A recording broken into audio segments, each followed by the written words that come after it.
आत्माओं, देखो जहां भी दृष्टि जाती है भागम भाग, देखो स्टेशन पर यह पूरा नगर खाली होने वाला है। जाओ बस स्टैंड पर, सारी बस में लटक रहे हैं। जाओ एयरपोर्ट पर, टिकट नहीं है। जाओ सड़कों पर, गाड़ी की लेन लगी है।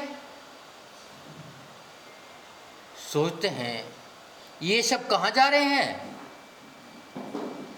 ये सब सुख की खोज में जा रहे हैं, मगर सुख दौड़ने में तो नहीं मिलता, सुख तो ठहरने में मिलता है। ओ हो, ये धन की दौड़ में जा रहे हैं, मगर धन दौड़ने से नहीं मिलता, पुण्य से मिलता है। फिर कहाँ जा रहे हैं? ये शायद पुण्य कमाने जा रहे हैं, मगर पुण्य भी जीव रक्षा में मिलता है। ये कहाँ जा रहे हैं? बड़ा अजीब प्रश्न है।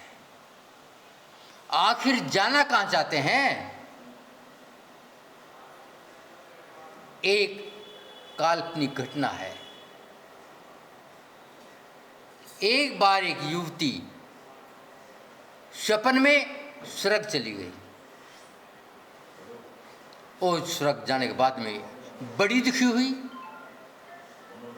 कि इतनी लंबी यात्रा करी है, थक गई हूँ, भूख लगी है, प्यास लगी है, किसने स्वागत नहीं किया, किसने आ बैठ नहीं किया। बड़ी परेशान, और उसके मुंह से एक चिल्लाहट निकली, ये कैसा नगर है? उसकी चिल्लाहट को एक परी ने सुन लिया, और दूर खड़ी वृक्ष के नीचे उस परी ने इशारा किया, आजा मेरे पास आजा।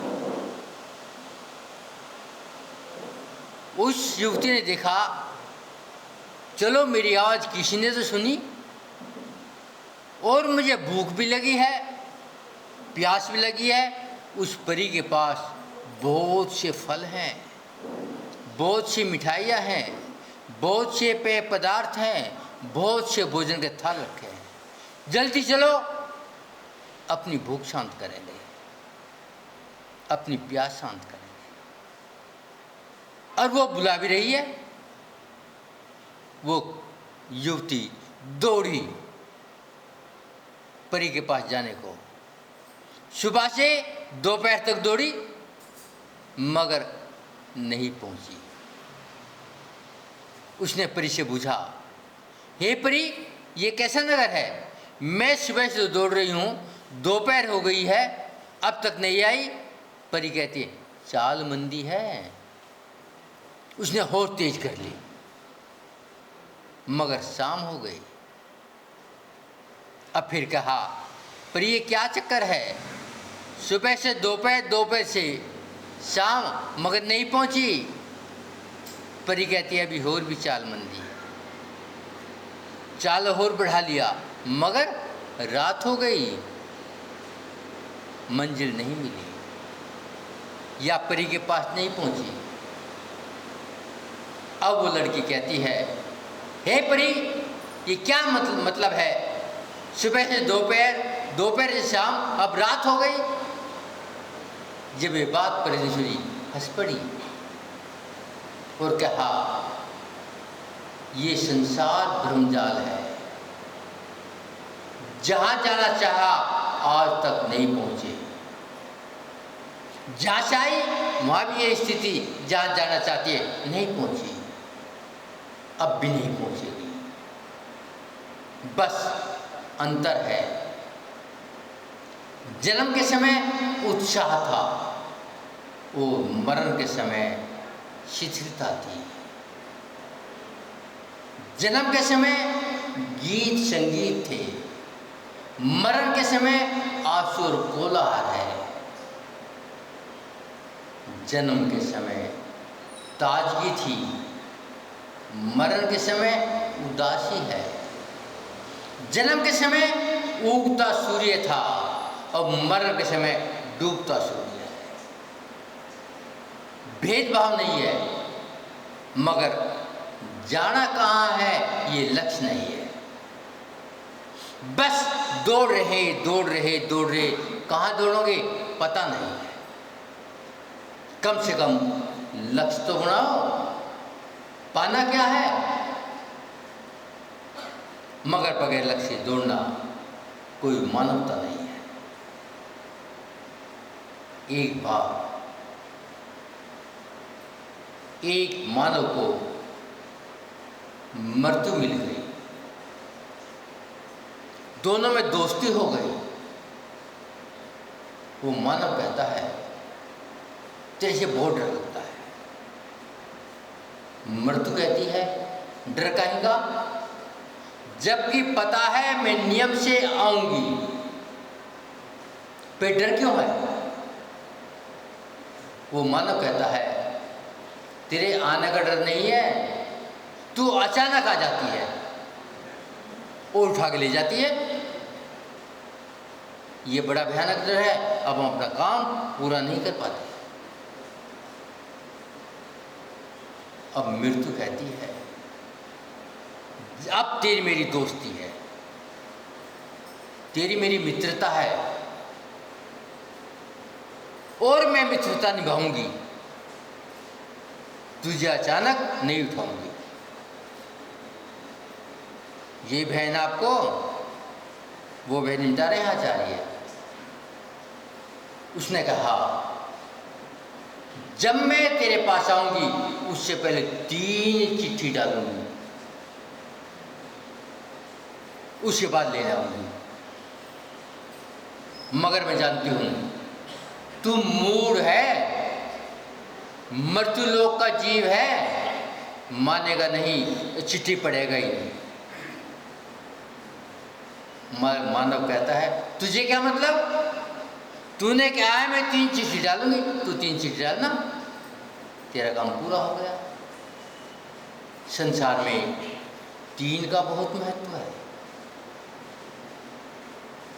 जब सूर्य निकलता है 3 गति होती है, सुबह बचपन, दोपहर यौवन और शाम को बुढ़ावा, उसके बाद मौत। आचार्य कहते हैं जब बालक परीक्षा भवन में जाता है 3 घंटे मिलते हैं और 3 घंटे बाद में 5 मिनट का ग्रेस मिलता है, काफी खुश ली जाती है। जो लिखता है हंसता है और जो कोरी कापी रखता है रोता है। अब नंबर कौन देता है, परीक्षक नहीं, जो तुमने लिखा है वो नंबर देता है। यदि कोरी कापी है नंबर क्या देगा, परीक्षक नंबर देता नहीं है, नंबर काटता है। नंबर कौन देता, मैं स्वयं देता। मगर मैं लिखा ही नहीं। आचार्य कहते हैं विचार करो, कॉपी जीवन रूप कॉपी मुझे मिल चुकी है, 3 घंटे का समय बाकी है। किसका बचपन निकल गया, 1 घंटा पूरा हो गया। जिसका यौवन निकल गया 2 घंटे पूरे हो गए। और बुढ़ापा 3 घंटे, अब 5 मिनट का ग्रेस है। कम से कम अपनी कॉपी में नाम तो लिख लो, देख तो लो गाली लिखी है या भजन लिखे हैं, भोजन लिखा है या परमात्मा की भक्ति लिखी है। जरा पन्ने पलट लो, क्या लिखा है। नंबर वही मिलेंगे जो लिखा है। बात पल्ले नहीं पड़ी तो आचार्य कहते सुन ले, तेरे घर पे रोज कुकर में सीटी लगती हैं, जब 3 सीटी लग जाती हैं दाल उतार ली जाती है। यदि 3 सीटी के बाद दाल ना उठाई, 4थी सीटी में दाल गल जाएगी। और तुझे दाल यूज ना होगी। यदि बुढ़ापे में भी आकर के अपनी दाल ना उतारी तो क्या होगा? बाढ़ सूख जाएगी, गाय भी नहीं खाएगी। तीन का बहुत महत्व है। संसार से पार होने के लिए तीन ही तो चाहिए, सम्यक दर्शन, सम्यक ज्ञान, सम्यक चर्चा चाहिए। मगर मैं तीन को समझा नहीं और मौत कह रही है तीन चिट्ठी भेज दूंगी। कितना बड़ा रहस्य है, मगर मैंने आज तक जाना नहीं। वो मानव कहता है दोस्ती है, चिट्ठी भेजना।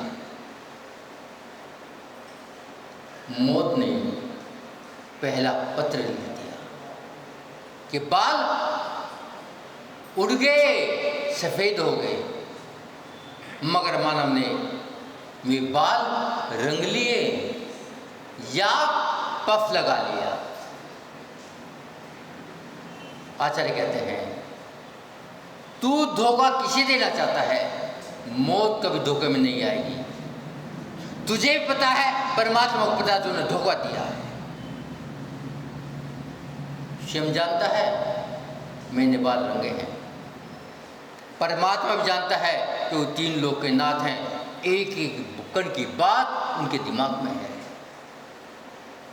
तो धोखा कैसे देगा?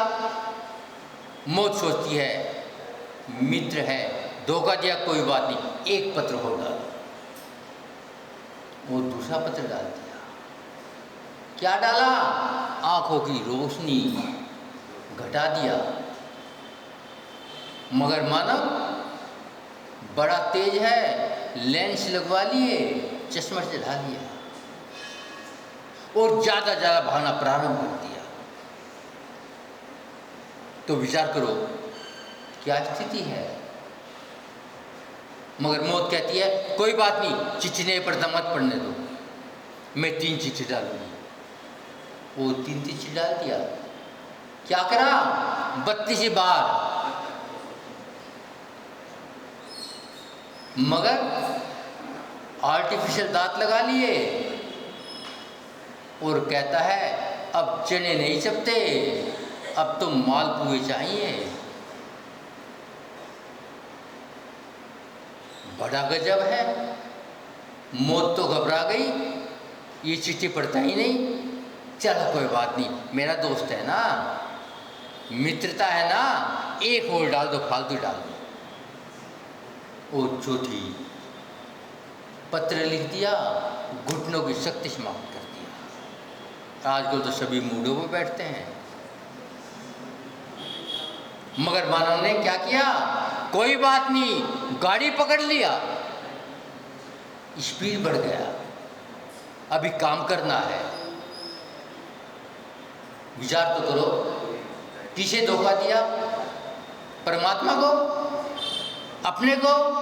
तुम्हें पता है, परमात्मा को पता है, मगर ये धोखे की आदत बन चुकी है। मगर मर्द कहती कोई बात नहीं, एक और भी डाल दो। कितना कंसेशन है? और डाल दी 5वीं चिट्ठी, 5वीं शक्ति खत्म। मगर मानव ने क्या किया? चूरन के फंके खाने शुरू कर दिए। उठते ही डायबिटीज की गोली लेनी शुरू कर दिया, सोते समय तक गोली खानी प्रारंभ कर दिया। क्यों? वो शरीर में बढ़ना चाहता है। और प्रकृति कहती है ये शरीर से बड़ा राग है, चलो इसे शरीर दे दो। और क्या दे दिया? एक इंद्रिय जीव बना दिया। कौन बना? स्वयं बना या किसने बनाया? तेज तो आसक्ति थी। जरा थोड़ा सा चिंतन करो।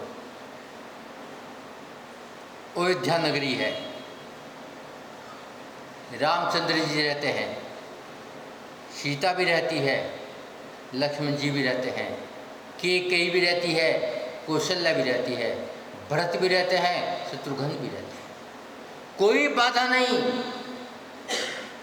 मगर के दिमाग में थोड़ा सा पुर्जा हिला और अपना वर याद आ गया। यह मंथरा ने बता दिया, यदि रामचंद्र को गद्दी मिल गई तो तेरे बेटे का क्या होगा। और महिला का माथा सरक गया। प्रातः होते होते दशरथ के पास आ गई, कहती है मेरा वर। दशरथ ने वर दे दिया। रामचंद्र जी को वनवास हो गया। सीता जी साथ साथ हो गई। अब विचार करो, रामचंद्र जी, लक्ष्मण जी, सीता जी वनवास में जा रहे हैं। छाया समग्रदर्शी, मोक्षगामी उस महारानी सीता, दशरथ की सबसे बड़ी पुत्र वधू, राजा जनक की इकलौती पुत्री, बुद्धि घूम गया। और रामचंद्र देखो स्वर्ण हिरण, ना स्वर्ण हिरण कभी हुआ ना होगा ना है।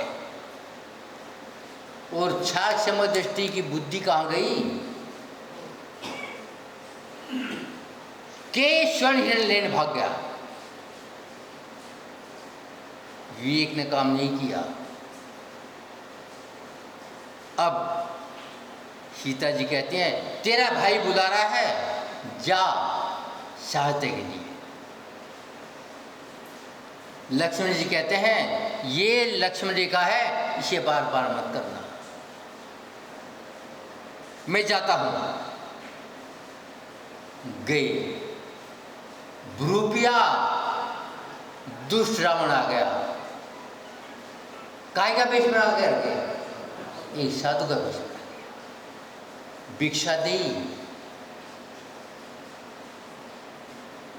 भिक्षा देने के लिए सीता जी आई। मैं रेखा के अंदर से नहीं लेता, रेखा लांग गई। क्या हो गया? हरण हो गया। बस यही तो आचार्य बताते हैं, तेरा शरीर एक अयोध्या नगरी है, तेरी आत्मा उसमें सीता जी विराजमान है। मगर कैकेयी ने दशरथ को भड़का दिया, तेरे पास भी दो बुद्धि है, एक सुबुद्धि एक कुबुद्धि, और तेरी कुबुद्धि तुझे भड़का देती है। वो तू वर मांग लेता है व्यसनों के, कषाय के, पापों के, परिग्रह के, और ये वर मांगने बाद में भ्रू भी आएगा तुझे ठगने के लिए। और तू क्या लक्ष्मण रेखा ला जाएगी, अर्थात कुल की मर्यादा, नियम संयम सब छोड़ देंगे तो क्या होगा? हरण होगा। वो तेरी आत्मा नरक में पड़ी पड़ी रोएगी। ये सीता रावण की जेल में पड़ी पड़ी रो रही है। मगर मैंने आज तक समझने का प्रयत्न नहीं किया कि मेरी आत्मा का क्या होगा। विचार करो, यदि कैकेयी ने वर मांग भी लिया तो मांग लो, वनवास में जाने के बाद में यदि रामचंद्र जी हिरण ना लेने जाते तो सीता का हरण होता? नहीं होता। यदि सीता ना कहती तो हरण नहीं होता। यदि लक्ष्मण जाने के बाद में सीता जी लक्ष्मण रेखा ना लाती तो हरण नहीं होता। तो ये अपने घटाओ ना, मैंने संसार में आने के बाद में अयोध्या नगर उत्तम गुण पा लिया है, सारे नियम संयम पा लिए हैं, मगर मैंने सारी लेन तोड़ दी है। यदि लेन बना लेता तो सुखी हो जाता, मगर लेन तोड़ना प्रारंभ कर दिया।